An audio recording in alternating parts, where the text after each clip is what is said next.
Hi అండి, మీరు చూస్తున్నారు తెలుగు వెబ్ గురు ఛానల్. నేను మీ సంతోష్. సో లాస్ట్ క్లాస్లో మనం స్ప్రింగ్ కంటైనర్ గురించి కాస్త నేర్చుకున్నాం కదండి. సో ఇప్పుడు స్ప్రింగ్ కంటైనర్ ఎలా క్రియేట్ చేయాలి అనేది నేర్చుకుందాం. ఓకే, సో ఏదైతే మనం inversion of control, dependency injection అని అనుకుంటున్నామో అవన్నీ కూడా మనకి స్ప్రింగ్ కంటైనర్లో జరుగుతాయి అని తెలుసుకున్నాం కదా. Okay, so inversion of control ఏం చెప్పింది? డిపెండెన్సీ ఇంజెక్షన్ అనేది కాంపోనెంట్స్ చేయొద్దు, సో బయట ఉండే థర్డ్ పార్టీకి అప్ చెప్పేయండి అని చెప్పింది. ఆ థర్డ్ పార్టీ మరెవరో కాదు, మన స్ప్రింగ్ ఫ్రేమ్వర్కే అని అనుకున్నాము. ఆ స్ప్రింగ్ ఫ్రేమ్వర్క్ లోపల కూడా పర్టికులర్గా రెస్పాన్సిబిలిటీ ఎవరు చూస్తారు అంటే స్ప్రింగ్ కంటైనరే ఆ రెస్పాన్సిబిలిటీ చూస్తుంది. సో ఆబ్జెక్ట్స్ క్రియేషన్ దగ్గర నుండి, ఓకే, సో ఆబ్జెక్ట్స్ క్రియేషన్ దగ్గర నుండి ఆబ్జెక్ట్స్ని లింకింగ్ కావచ్చు, మళ్ళీ వాటిని డిస్ట్రక్ట్ చేయడం వరకు కావచ్చు, వాటి యొక్క కంప్లీట్ లైఫ్ సైకిల్, సో దీని యొక్క కంప్లీట్ లైఫ్ సైకిల్ని మెయింటైన్ చేసేది మన స్ప్రింగ్ కంటైనర్ అని చెప్పి అనుకున్నాం కదా. సో అయితే మనం ఫస్ట్ ఏం చేయాలనుకున్నాం? ఫస్ట్ స్ప్రింగ్ కంటైనర్ క్రియేట్ చేయాలి. ఆ స్ప్రింగ్ కంటైనర్ క్రియేట్ చేసిన తర్వాత అప్పుడు దానికి మనం XML ఫైల్ కావచ్చు, బీన్స్ కావచ్చు సప్లై చేస్తే అప్పుడు స్ప్రింగ్ కంటైనరే మనకి ఏం చేస్తుందంటే ఆబ్జెక్ట్స్ క్రియేట్ చేసి వాటి మధ్యలో లింకింగ్స్, ఆ డిపెండెన్సీ ఇంజెక్షన్ ఇదంతా కూడా పెర్ఫామ్ చేస్తుంది అని చెప్పి అనుకున్నాం కదా.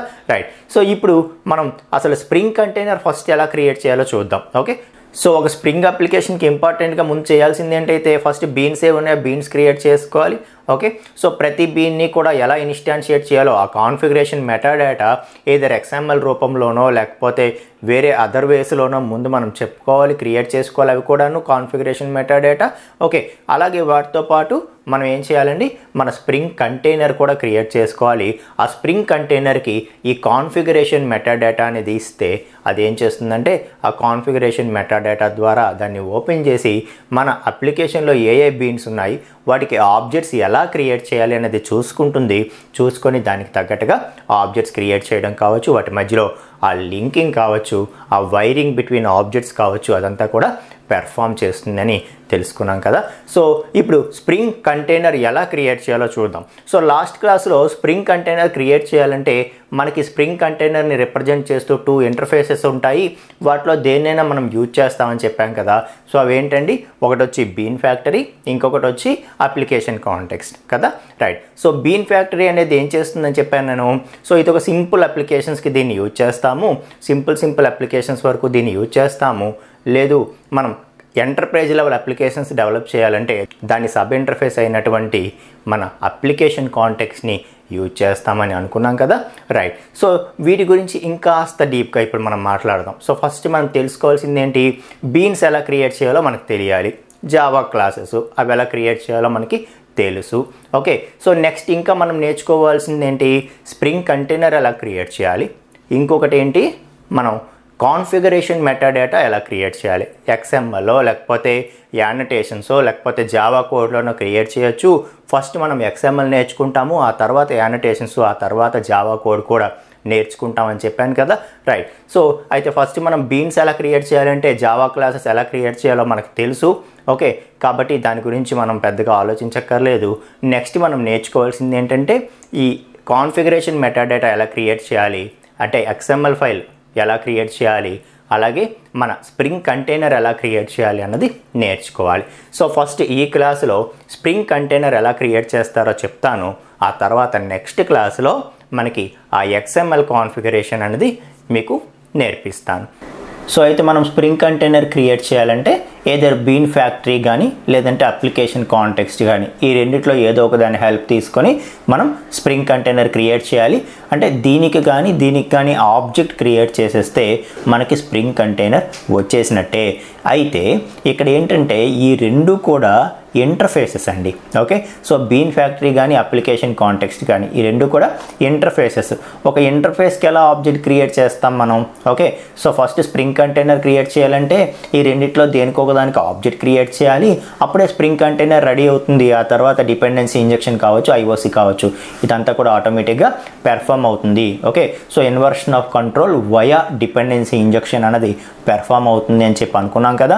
రైట్, సో మరి ముందు స్ప్రింగ్ కంటైనర్ క్రియేట్ చేయాలంటే ఈ రెండు ఇంటర్ఫేస్లు ఉన్నాయి, బీన్ ఫ్యాక్టరీ కానీ అప్లికేషన్ కాంటెక్స్ట్ కానీ. సో ఇది సింపుల్ అప్లికేషన్స్కి అయితే బీన్ ఫ్యాక్టరీ వాడతాము, అలాగే ఎంటర్ప్రైజ్ లెవెల్ అప్లికేషన్స్కి అయితే మనం అప్లికేషన్ కాంటెక్స్ట్ వాడతాము అని చెప్పి అనుకున్నాం కదా. రైట్, సో మరి బీన్ ఫ్యాక్టరీ కానీ అప్లికేషన్ కాంటెక్స్ట్ కానీ అయితే ఇప్పుడు ఈ రెండిట్లో ఏదో ఒక దానికి ఆబ్జెక్ట్ క్రియేట్ చేస్తేనే మనకి స్ప్రింగ్ కంటైనర్ అన్నది రెడీ అయినట్టు. కానీ ఈ రెండు కూడా ఇంటర్ఫేసెస్ కాబట్టి ఈ రెండిట్లో దేనికి కూడా మనం డైరెక్ట్గా ఆబ్జెక్ట్ క్రియేట్ చేయలేము. కాబట్టి మనం ఏం చేయాలి, సో వీటి యొక్క సబ్ క్లాసెస్ని తీసుకోవాలి. ఏదర్ బీన్ ఫ్యాక్టరీ యొక్క సబ్ క్లాస్ని కానీ లేదంటే అప్లికేషన్ కాంటెక్స్ట్ యొక్క సబ్ క్లాస్ని కానీ తీసుకొని వాటికి మనం ఆబ్జెక్ట్స్ క్రియేట్ చేస్తే అప్పుడు మనకి స్ప్రింగ్ కంటైనర్ అనేది వచ్చినట్టు అవుతుంది అనమాట. ఓకే, సో అంటే మనం తెలుసుకోవాల్సింది ఏంటి, బీన్ ఫ్యాక్టరీ యొక్క సబ్ క్లాసెస్ ఏంటి, అదే ఇంప్లిమెంటేషన్ క్లాసెస్ అంటాం కదా. సో బీన్ ఫ్యాక్టరీ యొక్క implementation classes or sub classes ఏమేమి ఉంటాయి, అలాగే అప్లికేషన్ కాంటెక్స్ట్ యొక్క sub classes or implementation classes ఏమేమి ఉంటాయి అన్నది ఒక్కసారి నెక్స్ట్ మనం ఇప్పుడు చూద్దాం. సో ఫస్ట్ మనం బీన్ ఫ్యాక్టరీ గురించి నేర్చుకుందాం, ఆ తర్వాత అప్లికేషన్ కాంటెక్స్ట్ గురించి నేర్చుకుందాం. సో బీన్ ఫ్యాక్టరీ, ఈ బీన్ ఫ్యాక్టరీ అనేది ఏంటంటే ఇది one of the Spring container interface అనమాట. ఓకే, సో మన స్ప్రింగ్ ఐఓసి కంటైనర్ని మనం క్రియేట్ చేయాలంటే బీన్ ఫ్యాక్టరీకి కానీ అప్లికేషన్ కాంటెక్స్ట్కి కానీ ఆబ్జెక్ట్ క్రియేట్ చేసుకుంటే మనకు అది క్రియేట్ అవుతుంది అనుకున్నాం కదా. కానీ బీన్ ఫ్యాక్టరీకి డైరెక్ట్గా మనం ఆబ్జెక్ట్ క్రియేట్ చేయలేం కాబట్టి దాని యొక్క సబ్ క్లాస్ అయినటువంటి XML బీన్ ఫ్యాక్టరీని యూజ్ చేసుకుంటాము. దీని యొక్క implementation class or sub class అయినటువంటి XML బీన్ ఫ్యాక్టరీని యూజ్ చేసుకుంటాము. ఓకే, సో ఫస్ట్ మనం ఏం చేయాలైతే, సో XML ఫైల్ ఏదైతే ఉందో ఆ XML ఫైల్ని క్రియేట్ చేసుకోవాలి. Okay, so configuration metadata either XML కానీ లేదంటే యానిటేషన్స్ కానీ లేదంటే మనం జావా కోడ్ ద్వారా కానీ కాన్ఫిగరేషన్ మెటాడేటా అంటే ప్రతి ఆబ్జెక్ట్ ప్రతి బీన్ యొక్క ఆబ్జెక్ట్ ఎలా క్రియేట్ చేయాలి అన్నది చెప్తామని చెప్పాం కదా. సో మనం ఫస్ట్ XML ఫైల్ మెథడ్ నేర్చుకుంటున్నాం కాబట్టి ఫస్ట్ మనం ఏం చేయాలైతే XML ఫైల్ని క్రియేట్ చేసుకోవాలి. ఫర్ ఎగ్జాంపుల్ config.xml అని చెప్పి ఆల్రెడీ ఒక XML ఫైల్ మనం క్రియేట్ చేసామనుకుందాం. Okay, so already XML file create చేసేసాము. ఓకే, సో ఇది ఎలా క్రియేట్ చేయాలి అనేది నేను నెక్స్ట్ క్లాస్లో మీకు చెప్తాను క్లియర్గా. ఓకే, సో లాస్ట్ క్లాస్లో నేను మీకు XML ఫైల్ స్ట్రక్చర్ ఎలా ఉంటుందో చూపించాను కదండి. సో జస్ట్ ఇప్పటికి అది గుర్తుంచుకోండి చాలు. సో నెక్స్ట్ మనం దీని గురించి డీటెయిల్డ్గా మాట్లాడదాం. సో అందులో మనం ఏం చూసామైతే బీన్స్ అనే ట్యాగ్ ఉండి చాలా అట్రిబ్యూట్స్ ఉంటాయి ఉంటూ, సో దాంతోపాటు ఈ బీన్స్ ట్యాగ్ క్లోజ్ అవుతుంది. సో క్లోజ్ అయ్యి ఈ మధ్యలో మనం ఎన్ని బీన్స్ అయితే కాన్ఫిగరేషన్ ప్రొవైడ్ చేయాలనుకుంటున్నామో ప్రతి దాన్ని కూడా బీన్ ట్యాగ్ రూపంలో చెప్తాము. So bean ID equal to దాని యొక్క ఐడి పాస్ చేస్తాము, class equal to class name ఏదైతే ఆ క్లాస్ నేమ్ని పాస్ చేస్తాము. సో అలా ప్రతి బీన్కి కూడా మనకి కావలసినటువంటి ఆ కాన్ఫిగరేషన్ని సప్లై చేస్తాం. సో ఈ మధ్యలో ఆ కాన్ఫిగరేషన్ ఇంకా ఎక్స్ట్రా కాన్ఫిగరేషన్ ఏదైనా స్పెసిఫై చేయాలంటే ఆ బీన్ ఓపెన్ క్లోజ్ మధ్యలో స్పెసిఫై చేస్తామని చెప్పి అనుకున్నాం కదా. సో ఇలా మనం ఈ పెయిర్స్ అనేవి ఎన్ని బీన్స్ ఉంటాయి ఈ అప్లికేషన్లో అన్నిటికీ మనం రాసుకుంటామని కూడా అనుకున్నాం కదా. ఓకే, సో ఈ విధంగా XML ఫైల్ అనేది ముందే రెడీ అయిపోయింది. ఓకే, సో ప్రతి దానికి ఒక ఐడి, ఫర్ ఎగ్జాంపుల్ కస్టమర్ క్లాస్కి CUS. ఓకే, సో అలాగే ఆర్డర్ క్లాస్కి ORD. ఇక్కడ క్లాస్ నేమ్ ఇచ్చేటప్పుడు సింపుల్గా మనం కస్టమర్ అని అలాగే సింపుల్గా ఆర్డర్ అని చెప్పి ఇచ్చేయకూడదు. సో మనం ఏం చేయాలంటే ఫుల్ పాత్ ఇవ్వాలన్నమాట. ఓకే, సో మనం ప్యాకేజ్ నేమ్ ఎలా ఇస్తున్నామో మొత్తం పాత్ ఇవ్వాలి. ఫర్ ఎగ్జాంపుల్ కామ్ ప్యాకేజ్లో so com.twg Telugu web Guru ప్యాకేజీలో కస్టమర్ అనేది ఉందనుకోండి. సో com.twgలో ఫర్ ఎగ్జాంపుల్ కస్టమర్ ఉంది, అలాగే com.twgలో ఆర్డర్ అనేది ఉంది. ఓకే, ఇది package name. Okay, so com.twg అనే ప్యాకేజ్లో మనం కస్టమర్ అనే క్లాస్ క్రియేట్ చేసాము, అలాగే com.twgలో ఆర్డర్ అనే క్లాస్ క్రియేట్ చేసాము. సో ఈ రెండు క్లాసులు కూడా మనం ఫుల్ పాత్తోని మెన్షన్ చేయాలి. సో ఫుల్ ప్యాకేజ్ నేమ్తో సహా మెన్షన్ చేయాలన్నమాట. Okay, right. ఈ విధంగా XML ఫైల్ అనేది రెడీ అయిపోయింది. సో ఇక్కడ మీకు ఏం అర్థం అవ్వకపోయినా సరే వరి అవ్వద్దు. ఓకే, సో ఇక్కడ అంతా మీరు అర్థం చేసుకోవాల్సింది ఏంటంటే మనం XML ఫైల్లో ఆబ్జెక్ట్స్ ఎలా క్రియేట్ చేయాలో ఆ కాన్ఫిగరేషన్ చెప్తాము. ఓకే, సో ఎన్ని బీన్స్ అయితే ఉన్నాయో ప్రతి బీన్కి కూడా బీన్ అనే ట్యాగ్ని సపరేట్గా రాసుకుంటాము. ఓకే, అందులో ప్రతిదానికి ఒక ఐడి ఉంటుంది, క్లాస్ ఉంటుంది. ఆ క్లాస్ ఏది అనేది చెప్తాము. ఆ క్లాస్కి ఇచ్చేటప్పుడు కూడా ప్యాకేజ్ నేమ్తో సహా కంప్లీట్గా ఇవ్వాలి. ఇది మీరు ఇప్పటికీ తెలుసుకుంటే చాలు. ఇది కంప్లీట్గా మనం నెక్స్ట్ క్లాస్లో మాట్లాడదాం. Okay, right. సో మొత్తానికి ఇలా XML ఫైల్ అనేది రెడీ అయిపోయింది. ఓకే, సో ఇప్పుడు మనం ఏం చేయాలి తెలుసా, మన స్ప్రింగ్ కంటైనర్ క్రియేట్ చేసుకోవాలి. సో ఏదైతే స్ప్రింగ్ కంటైనర్ అనుకుంటున్నామో ఆ స్ప్రింగ్ కంటైనర్ని మనం క్రియేట్ చేసుకోవాలి. సో క్రియేట్ చేసుకుంటూ దానికి ఇన్పుట్గా ఏమి ఇవ్వాలి, దానికి ఇన్పుట్గా యాక్చువల్గా అయితే బీన్స్ ఇవ్వాలి, అలాగే ఈ XML ఫైల్, ఈ రెండు కూడా దీనికి ఇన్పుట్గా ఇవ్వాలి. కాకపోతే బీన్స్ని మళ్ళీ స్పెసిఫిక్గా ఇన్పుట్గా మనం చెప్పక్కర్లేదు, ఎందుకంటే ఈ కాన్ఫిగరేషన్ ఫైల్ ఓపెన్ చేస్తే మనకి బీన్స్ ఏంటేంటి ఉన్నాయనేది మనం ఇక్కడ మెన్షన్ చేస్తున్నాం. కాబట్టి మనం స్ప్రింగ్ కంటైనర్ క్రియేట్ చేసుకుంటున్నప్పుడు దానికి కేవలం ఒకే ఒకదాన్ని ఇన్పుట్గా ఇస్తే సరిపోతుంది. అదేంటి అంటే మన XML ఫైల్. అర్థమవుతుందా? సో ఇప్పుడు మనం స్ప్రింగ్ కంటైనర్ క్రియేట్ చేయబోతున్నాము, దానికి ఇన్పుట్గా ఏమి ఇవ్వబోతున్నాము, XML ఫైల్ని ఇవ్వబోతున్నాం. ఓకే, సో స్ప్రింగ్ కంటైనర్ ఎలా క్రియేట్ చేయాలి, బీన్ ఫ్యాక్టరీకి ఆబ్జెక్ట్ క్రియేట్ చేసుకోవాలి. ఓకే, సో డైరెక్ట్గా ఆబ్జెక్ట్ క్రియేట్ చేయలేం కాబట్టి దీని యొక్క ఇంప్లిమెంటేషన్ క్లాస్ అయినటువంటి XML బీన్ ఫ్యాక్టరీని యూజ్ చేసుకోవాలి. ఓకే, సో ఎలా క్రియేట్ చేయాలి రాస్తున్నాను చూడండి. ఇక్కడ bean factory some F equal to, okay, so bean factory F equal to new అని చెప్పి, న్యూ బీన్ ఫ్యాక్టరీ అనకూడదు కాబట్టి ఏమనాలని చెప్పాను, new XML bean factory. So new XML bean factory of అని చెప్పి, సో ఇక్కడ మనం ఏదో పాస్ చేయాలి. ఏది పాస్ చేయాలి, సో ఎలా సింపుల్గా మనం ఆబ్జెక్ట్ క్రియేట్ చేసేస్తే మనకి స్ప్రింగ్ కంటైనర్ అనేది రెడీ అయిపోయినట్టే.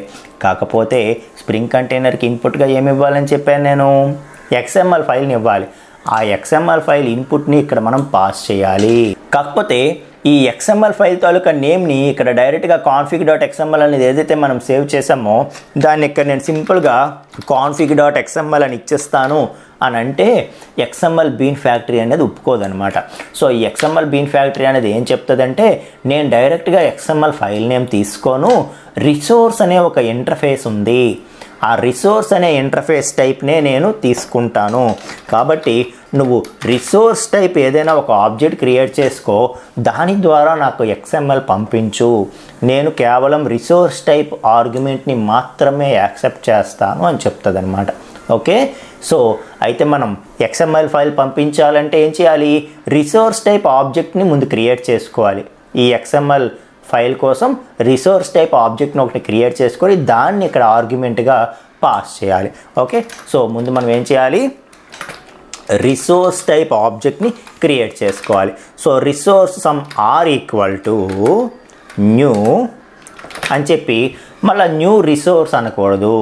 Okay, so XML bean factory అనేది ఏం చెప్తుంది, నాకు XML ఫైల్ కావాలి కరెక్టే, ఇన్పుట్గా నాకు XML ఫైల్ కావాలి కరెక్టే, కానీ నేను XML ఫైల్ని డైరెక్ట్గా తీసుకోను, నాకు ముందు నువ్వు XML ఫైల్ని రిసోర్స్ అనే ఆబ్జెక్ట్లో ఇంక్లూడ్ చేయి, ఆ రిసోర్స్ ద్వారా నాకు పంపించు, ఎందుకంటే నేను కేవలం రిసోర్స్నే యాక్సెప్ట్ చేస్తాను. సో రిసోర్స్ టైప్ ఆబ్జెక్ట్ని నేను యాక్సెప్ట్ చేస్తాను తప్పితే డైరెక్ట్గా XML ఫైల్ నేను తీసుకోను అని చెప్తోంది. So resource R equal to new, మళ్ళీ రిసోర్స్ అని అనకూడదు, ఎందుకంటే ఇక్కడ రిసోర్స్ కూడా ఒక ఇంటర్ఫేసే. అప్పుడు మనం ఏం చేయాలంటే రిసోర్స్ యొక్క sub classes or implementation classes అయినటువంటి క్లాస్ పాత్ రిసోర్స్ కానీ ఫైల్ సిస్టమ్ రిసోర్స్ కానీ వాడాలి. ఓకే, సో ఈ రిసోర్స్ అనే ఇంటర్ఫేస్కి 2 సబ్ క్లాసెస్ ఉన్నాయి, ఒకటి క్లాస్ పాత్ రిసోర్స్, ఇంకొకటి ఫైల్ సిస్టమ్ రిసోర్సు. ఓకే, ఏది యూజ్ చేయాలి అనేది నువ్వు మన XML ఫైల్ని ఎక్కడ సేవ్ చేస్తున్నావు అనే దాన్ని బేస్ చేసుకుని ఉంటుంది అనమాట. ఓకే, సో మన XML ఫైల్ని నువ్వు తీసుకెళ్ళి మన ప్రాజెక్ట్లోనే పెట్టావనుకో, మన ప్రాజెక్ట్తో పాటే ప్రాజెక్ట్లోనే XML ఫైల్ కూడా యాడ్ చేసావనుకో. ఓకే, సో ప్రాజెక్ట్లో ఎక్కడ యాడ్ చేయాలో నేను ప్రాక్టికల్గా చూపిస్తాను తర్వాత ఎగ్జాంపుల్ చెప్పేటప్పుడు. Okay, right. సో ఈ config.xml అనే ఫైల్ ఏదైతే ఉందో ఈ config.xml అనే ఫైల్ని ప్రాజెక్ట్లోనే ఇంక్లూడ్ చేస్తే అప్పుడు నువ్వు యూజ్ చేయాల్సింది ఏంటి తెలుసా, క్లాస్ పాత్ రిసోర్స్ వాడాలి. లేదు నేను ప్రాజెక్ట్లో దీన్ని ఇంక్లూడ్ చేయను, ఎక్కడో సి డ్రైవ్లోనో లేకపోతే ఎఫ్ డ్రైవ్లోనో ఎక్కడో XML ఫైల్ ఉంచుతాను, అక్కడ నుండి తెచ్చుకోమని నా ప్రాజెక్ట్కి చెప్తాను అని అనుకుంటున్నప్పుడు నీ ప్రాజెక్ట్లో నువ్వు XML ఫైల్ ఉంచకుండా ఎక్కడో వేరే డ్రైవ్లో సేవ్ చేస్తాను, నాకు నచ్చిన దగ్గర డెస్క్టాప్ మీద డాక్యుమెంట్స్లోనో సి డ్రైవ్లోనో ఎక్కడో సేవ్ చేస్తాను XML ఫైల్, అక్కడ నుండి ప్రాజెక్ట్కి తెచ్చుకోమని చెప్తాను అని అనుకుంటున్నప్పుడు అలాంటి కేసులో ఫైల్ సిస్టమ్ రిసోర్స్ని వాడతాం. అర్థమైందా? ఫర్ ఎగ్జాంపుల్ నువ్వు ప్రాజెక్ట్లోనే ఇంక్లూడ్ చేసావనుకో, అప్పుడు ఏం చెప్పాను నేను, క్లాస్ పాత్ రిసోర్స్లో రాస్తావని చెప్పాను. So new class path resource అని చెప్పి సో జస్ట్ config.xml అంటే సరిపోతుంది అనమాట. ఓకే, సో ఎలాగూ config.xml అనేది ప్రాజెక్ట్లోనే ఇంక్లూడ్ చేసాము కాబట్టి క్లాస్ పాత్ రిసోర్స్ సరిపోతుంది. So class path resource of config.xml. So class path resource అయితే సో ఇప్పుడు ఇది ఎలాగో ఆబ్జెక్ట్ క్రియేట్ అయిపోయింది కాబట్టి సింపుల్గా ఇక్కడ ఏం చేస్తాము, ఈ ఆర్ ఏదైతే ఉందో ఈ ఆర్ని ఇక్కడ పంపించేస్తాము ఆర్గ్యుమెంట్గా. సో ఎలాగో XML బీన్ ఫ్యాక్టరీ అనేది కేవలం రిసోర్స్ టైప్ ఆబ్జెక్ట్ని మాత్రమే తీసుకుంటుంది, దాంట్లో మనం ఏం చేసాము, XML ఫైల్ ఇంక్లూడ్ చేసాం. ఓకే, సో అప్పుడు ఇది ఏం చేస్తుందంటే ఈ రిసోర్స్ లోపల ఉండే XML ఫైల్ని ఓపెన్ చేసి అక్కడ నుండి యాక్సెస్ చేసుకుంటుంది. సో ఇలా చేయడం ద్వారా మనం స్ప్రింగ్ కంటైనర్ని క్రియేట్ చేయొచ్చు. ఓకే, కాదు నేను ప్రాజెక్ట్లో ఇంక్లూడ్ చేయను, నేను ఇంకెక్కడో ఇంక్లూడ్ చేశాను అంటే ఎక్కడో సి డ్రైవ్లోనో ఇంకెక్కడో నాకు నచ్చిన దగ్గర నేను సేవ్ చేశాను అని అనుకున్నప్పుడు ఫైల్ సిస్టమ్ రిసోర్స్ వాడాలి. సో ఫైల్ సిస్టమ్ రిసోర్స్ వాడినప్పుడు సింపుల్గా ఫైల్ నేమ్ చెప్పేస్తే సరిపోదు, ఎందుకంటే config.xml అనేది నువ్వు ఎక్కడో సి డ్రైవ్లోనో ఎక్కడో సేవ్ చేసావు, అప్పుడు ఓన్లీ ఫైల్ నేమ్ చెప్పేస్తే నీ ప్రాజెక్ట్ వెళ్ళి నీ సిస్టమ్ మొత్తం స్కాన్ చేసుకోలేదు కదా. నువ్వు అప్పుడు ఏం చెప్పాలి, సో ఫలానా సి డ్రైవ్లో ఉంది చూసుకో అని చెప్పి కంప్లీట్ పాత్ అంతా, ఎప్పుడైతే నువ్వు ఫైల్ సిస్టమ్ రిసోర్స్ అంటున్నావో నీ ఫైల్ సిస్టంలో ఎక్కడ సేవ్ చేసావో ఆ మొత్తం పాత్ అంతా కూడా మెన్షన్ చేయవలసి ఉంటుంది.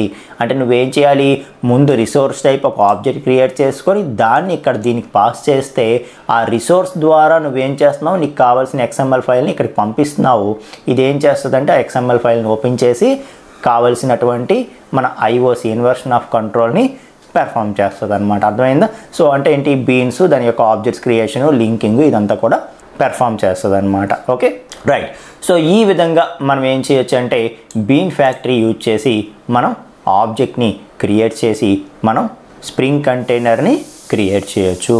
ఓకే, అలాగే అప్లికేషన్ కాంటెక్స్ట్ చూద్దాం. ఓకే, సో మనకి ఇదే ఇంపార్టెంట్ అనమాట. ఎందుకు, ఎంటర్ప్రైజ్ లెవెల్ అప్లికేషన్స్ అన్నిటినీ సపోర్ట్ చేసేది, ఆ లెవెల్ ఫీచర్స్ని మనకి ప్రొవైడ్ చేసేది అప్లికేషన్ కాంటెక్స్టే కాబట్టి. Okay, right. So application context కూడా ఇంటర్ఫేస్ కాబట్టి దాని యొక్క ఇంప్లిమెంటేషన్ క్లాసెస్, దాని యొక్క సబ్ క్లాసెస్ హెల్ప్ తీసుకొని మనం ఏం చేస్తాము, ఆబ్జెక్ట్ని క్రియేట్ చేసుకుంటాం. ఆ విధంగా మనం స్ప్రింగ్ కంటైనర్ని క్రియేట్ చేసుకుంటాం అనమాట.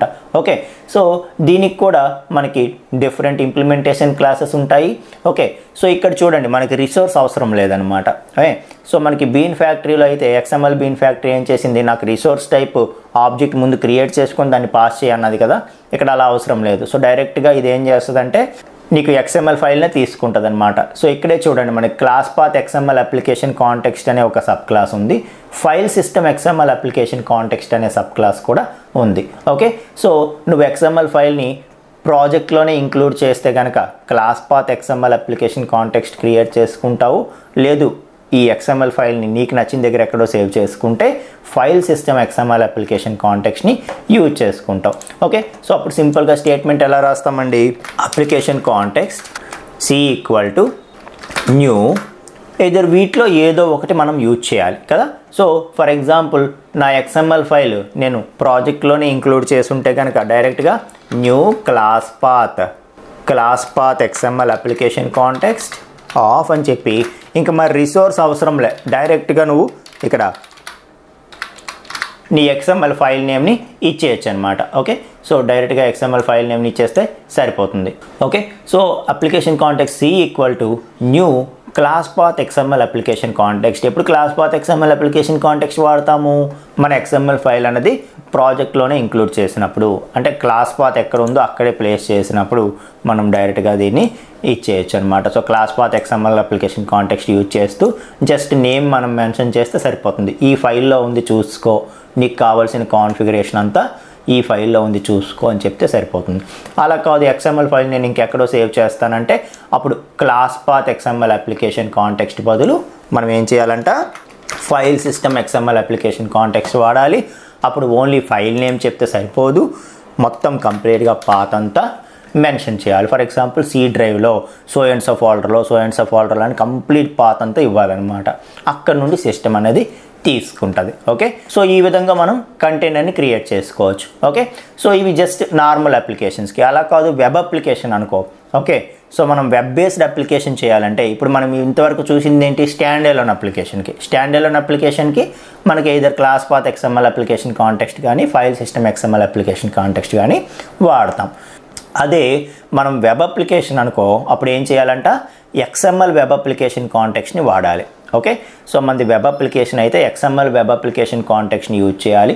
ఓకే, సో అలా కాదు XML బేస్డ్ కాకుండా మీకు చెప్పాను నేను ఇంకొకటి కాన్ఫిగరేషన్ మెటాడేటా XML కాకుండా మనం యానటేషన్ రూపంలో ఇస్తాము, జావా కోడ్ బేస్డ్లో ఇస్తామని.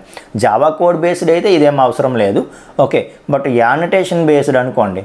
ఓకే, యానటేషన్ అంటే ఏంటో నేను చెప్తాను. అది XML ఫైల్ కాదు, అదొక సపరేట్ స్టైల్ అనమాట. ఓకే, @సింబల్స్తో మనం చేస్తాం. Okay, right. సో అవి చేసినప్పుడు XML ఫైల్ ద్వారా నేను బీన్ కాన్ఫిగరేషన్ ఇవ్వట్లేదు, యానటేషన్ రూపంలో ఇస్తున్నాను అనేటప్పుడు యానటేషన్ రూపంలో నార్మల్ అప్లికేషన్కి అయితే annotation config application context. So annotations use చేసి మనం వెబ్ అప్లికేషన్ చేస్తే కనుక యానటేషన్ కాన్ఫిగ్ వెబ్ అప్లికేషన్ కాంటెక్స్ట్ని యూజ్ చేస్తాం. సో నార్మల్ అప్లికేషన్కి ఇది, వెబ్ అప్లికేషన్కి ఇది. ఎప్పుడు XML ద్వారా మనం పాస్ చేయకుండా, ఈ కాన్ఫిగరేషన్ XML ద్వారా పాస్ చేయకుండా సెకండ్ ఆల్టర్నేట్ అయినటువంటి యానటేషన్స్ ద్వారా మనం చేస్తే అప్పుడు ఇవి వాడతాం. ఓకే, నార్మల్ అప్లికేషన్కి అయితే ఇది, వెబ్ అప్లికేషన్కి అయితే ఇది యూజ్ చేస్తాము.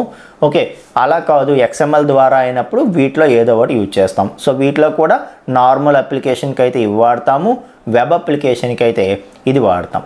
ఓకే, సో వెబ్ అప్లికేషన్కి అయితే ఇంకా నువ్వు ఎక్కడో ఫైల్ని XML ఫైల్ని తీసుకెళ్ళి ఎక్కడో ప్లేస్ చేయడానికి అవ్వదు కదా. ఎందుకు, వెబ్ అప్లికేషన్ అంటే మొత్తం ప్రాజెక్ట్లో ఉండాల్సిందే కాబట్టి ఇంకా క్లాస్ పాత ఫైల్ సిస్టమ్ ఇదేం కాదనమాట. సో డైరెక్ట్గా నువ్వు ప్రాజెక్ట్లోనే ఇంక్లూడ్ చేస్తావు, అది కూడా పలానా ప్లేస్లో ఈ ఫోల్డర్లో పెట్టాలి అని ఉంటుంది. అది ఎక్కడో నేను చెప్తాను. సో అక్కడ ప్లేస్ చేస్తారు XML ఫైల్ తీసుకువెళ్ళి. సో చేస్తే అప్పుడు XML web application context use చేసి మనం కంటైనర్ క్రియేట్ చేసుకుంటాము. క్రియేట్ చేసుకుంటే మనకు అక్కడ నుండి నెక్స్ట్ ప్రొసీజర్ అనేది ముందుకు వెళ్తాం. ఓకే, సో మొత్తానికి ఈ క్లాస్లో మనం స్ప్రింగ్ కంటైనర్ ఎలా క్రియేట్ చేయాలో నేర్చుకున్నాం. దానికి బీన్ ఫ్యాక్టరీ కానీ అప్లికేషన్ కాంటెక్స్ట్ కానీ యూజ్ చేస్తాము. బీన్ ఫ్యాక్టరీ అనేది వెరీ లెస్, అంటే నార్మల్ సింపుల్ అప్లికేషన్స్కి అది వాడతాము. అప్లికేషన్ కాంటెక్స్ట్ని మాత్రం ఎంటర్ప్రైజ్ లెవెల్ అప్లికేషన్స్కి వాడతామని తెలుసుకుంటున్నాము. సో డైరెక్ట్గా అప్లికేషన్కి వెళ్ళిపోయి అక్కడ ఈ టర్మ్స్ డైరెక్ట్గా నేను వాడేసాను అనుకోండి, మీకు దీని మీద అస్సలు ఐడియా ఉండదు. ఓకే, కాబట్టి దీని మీద స్పెషల్గా ఒక క్లాస్ చెప్పడం అనేది జరిగిందనమాట. ఓకే, సో ఎంతో కొంత మీకు ఐడియా ఉంటే అప్పుడు మీరు అప్లికేషన్ ఆ ప్రాజెక్ట్ మనం ప్రాక్టికల్గా చేసేటప్పుడు ఓహో ఇదంటే ఇదా అని ఇంకా మీకు క్లారిటీ వచ్చేస్తుంది. దానికోసమే ఈ పర్టికులర్ లెక్చర్ అనమాట. ఓకే, సో నెక్స్ట్ క్లాస్లో మనం బీన్స్ ఈ XML ఫైల్ అనేది ఎలా క్రియేట్ చేయాలి మనం నెక్స్ట్ క్లాస్లో మాట్లాడదాం. సో ఈ కాన్సెప్ట్స్ అన్నీ మనకు ఒక ఓవర్వ్యూ మనకు తెలిసిపోతే వెంటనే మనం ప్రాక్టికల్ ఎగ్జాంపుల్కి వెళ్ళిపోవచ్చు. ఓకే, సో నెక్స్ట్ క్లాస్లో ఇంకో కాన్సెప్ట్తో కలుసుకుందాం ఫ్రెండ్స్. Thank you.